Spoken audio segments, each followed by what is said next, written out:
I am so excited to have this next guest here today. Georgina is a women's wellness coach and the co-founder of Vitalita, a health and wellness business. It's dedicated to helping busy women create lives brimming with vitality and purpose.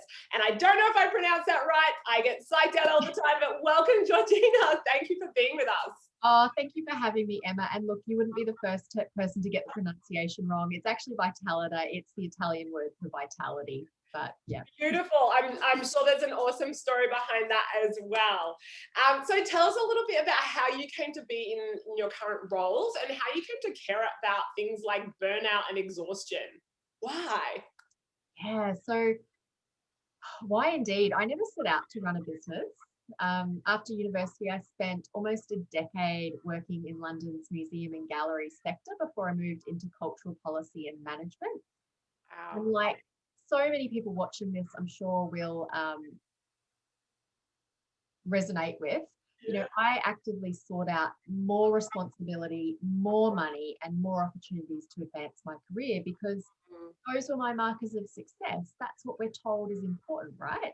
mm, Now, unfortunately, the price I paid while climbing the corporate ladder was anxiety, burnout, and depression. But it took what I thought was a heart attack and a very kind but straight talking paramedic to really bring me to my senses. So I'll just quickly paint a picture. It was yeah. 2011, and having been wheeled out of my central London office on a stretcher, I was in an ambulance in the back streets of London Bridge, and the paramedics did an EKG. And fortunately, all was fine, but they did advise me to take a little bit of time off work and to actually consider the direction in which my career was going. Yeah, and the frightening thing is that it was very, very clear that this wasn't the first time they'd given this piece of advice. Yeah. But I really, really took it to heart. And Uh, some people might call it a breakdown, but I prefer to call it a breakthrough because it really was the wake up call of a lifetime for me. And, as trite as it sounds, I am profoundly grateful for the lessons that I learned during that period of my life. Um, there's a saying that we teach what we need to learn. So for me, as a type A in recovery, my lesson in life is to slow down because I discovered firsthand that living life at warp speed isn't really living at all. It's mm, unfulfilling. And I mean, ultimately, it's unsustainable. absolutely. And Yeah. I love that you've taken that and you're actually using that wisdom to coach and help other people. That's incredible. Yeah, and that's what I'm here to do. In my current role as a women's wellness coach and a teacher of mindful movement and meditation, I am for the most part able to work in a way that is aligned with my values and that feels really nourishing. And really, I just want to help other women do the same. Yeah, it's so good. And I know that like at the moment you're actually running like not another fitness challenge, right? And so I can already tell just for the way that you speak, the way that you show up online, that this is not like your stock standard, wellness and fitness business. So tell us a little bit about your fusion approach between the mindfulness, the movement, and the meditation, and how you apply that in your businesses. Yeah. Thank you for saying that because we like to think of ourselves as a little bit different. And Yeah. we describe our approach as holistic. Yeah. Now, holistic is a bit of a buzzword. So, what that really means is that we help our clients see that wellness is multifaceted. Yeah. So, as a coach, I know that you're familiar with the Wheel of Life, but for those that aren't, it's a tool to help identify which areas of your life are working and bringing you great satisfaction. And then also those areas that might benefit from a little bit more love and attention.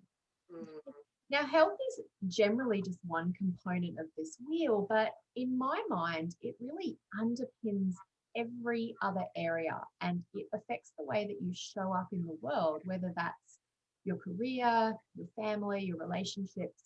It sets the tone. So we've taken health and we've broken it down into 12 components. And then we use what we call the wellness wheel to help our clients assess their health in a holistic way and to identify the areas that they would most like to change Mm-hmm. or that they'd most benefit from changing. And those two areas are not necessarily the same thing. I so love that. And you know, you don't even have to experience burnout and exhaustion to know that that approach to just going hard at the gym and just pushing your body and pushing your body that you might adopt in like your late teens, early 20s is just not sustainable in like into your adult years. And you know, I think about, you know, the buzzword at the moment, self-care. You know, being able to look after yourself for a lifestyle and a lifelong relationship with well-being.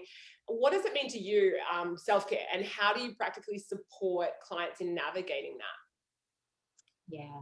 So I could talk about this for hours, but I'll do my best to keep it brief. But before we get to what self-care is, I really want to talk about why it's important. And it Okay. really comes down to stress.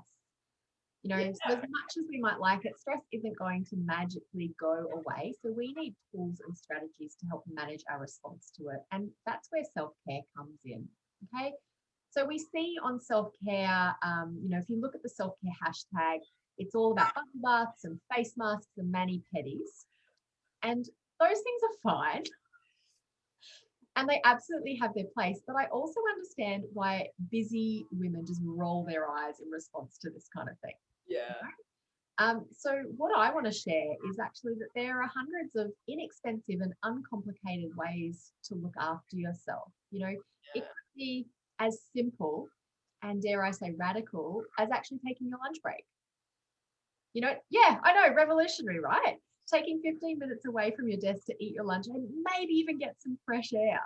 Yeah, You know? I got into an argument with my husband about this ages ago. I'm like, it's called a lunch hour. It's an hour. It's going to be an hour. I'm like, it's called a lunch hour.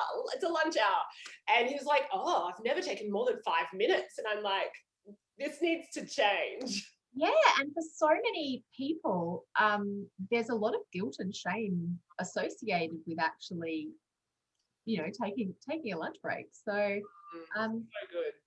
but you know, I also feel like the work that you do is self-care. Like a swipe of red lipstick or your favorite outfit can really change your whole mood. Yeah, it can be. And I always say, you know, bubble baths and getting your nails done aren't self-care unless they are, unless they're intentional parts of what you need to connect your like mind, body, soul. Like, you know, everyone has to be the determiner of what they need by listening to their body and how their body responds to stress, as you just pointed out. I find it really interesting that you work in the wellness industry and you're a women's wellness coach. But there's kind of this perception that that means, by very definition, that you always have to be well. So I'm wondering, how have you found that having your own health and wellness challenges, like, you know, anxiety and depression and things like that, how have they informed you and impacted the way that you work with clients? Yeah, absolutely. Such pressure. Yeah, you know, several years ago, I went to a GP and I just remember this so clearly. He said to me, "What do you have to be stressed about? You're a yoga teacher." Oh, Yeah, patronizing much. yeah. And I wish I had the courage to tell him how harmful and how invalidating his words were, because at the time I was actually experiencing suicidal ideation, you know, so I was teaching yoga and I was experiencing mental health issues. And, you know, the reality is that I'm just a human being. I'm just a human being with a very specific set of skills and qualifications, but that teaching yoga doesn't actually make me immune to stress or illness. Of being a Horror. yeah. Yeah. And, you know, I think I would speculate that the vast majority of people find themselves in the wellness industry because of personal experience. And Mm. I actually think that my personal experience makes me a better teacher and a better coach because I've been there multiple times. You know, I know what it feels like to kind of be crispy fried around the edges and exhausted yet resistant to the idea of slowing down. So because I've been there myself, I'm able to show up and meet you where you are Mm. without a side of judgment So and good. to show you that there is an alternative possibility and to actually support you on the journey. Yeah, I love that. And I love you've got such a focus on sustainability. And I feel like that you really understand the way that we go through seasons and cycles of life. Like, not just, 6 month or a year or 5 year, but like within the month, we go through a cycle of our own. And my observation is that, that sustainability has to be a key component of any strategy for women to be able to thrive, like through their adult years and midlife and beyond. How do you think that it plays into it? Yeah, that is such a good point, Emma. And there's actually a really, really lovely yogic philosophy that I would like to share, if that's okay. It's the concept of vinyasa. And we have come to identify this as a specific style of yoga, but its meaning is actually much broader. It speaks to the cyclical nature of life. Um, so it's essentially a progressive sequence that unfolds with like a harmony and an innate intelligence, So yes, we see this in a vinyasa class, but we also see it like in the tidal flow of the oceans, the phases of the moon, the four seasons. And as you point out, for women, these cycles are even more pronounced. So, we experience this monthly cycle in which our hormones, our energy, our strength, even our cognitive function wax and wane. Yeah. And then on a broader scale for women, we move from the menarche, which is the first period, into pregnancy, if you choose and are able to have children, into what I am now discovering is 12 to 15 years of perimenopause, and then menopause itself. So, I think understanding these cycles is really important because, just as we don't wear the same clothes all year round, our approach to health and self-care needs to adapt. So I like to help women curate their own wellness toolkits, something that they can kind of dip into and draw from as appropriate. I just love, like, I get just so much wisdom and insight and self awareness from the journey you've been on, and just the way that you have like an emotional and mental resilience, which means that you can stick with people and you can guide people over a long period of time instead of just going in, getting some quick results that get shown on Instagram, and then like you don't care for what happens to the whole person afterwards. And I know that as part of your business, you coach women in wellness, and you've actually generously offered 2 spots for pro bono, which means free coaching. So who would this be best suited to? What kind of qualities are you looking for in these potential coaching clients? I will give everybody the link to apply afterwards, but just tell us a little bit about what you would like to see in these potential clients. Yeah. So I help women in their 40s and 50s conquer burnout, stress, and overwhelm to create lives that is brimming with energy and vitality. And, typically the women I work with are fed up.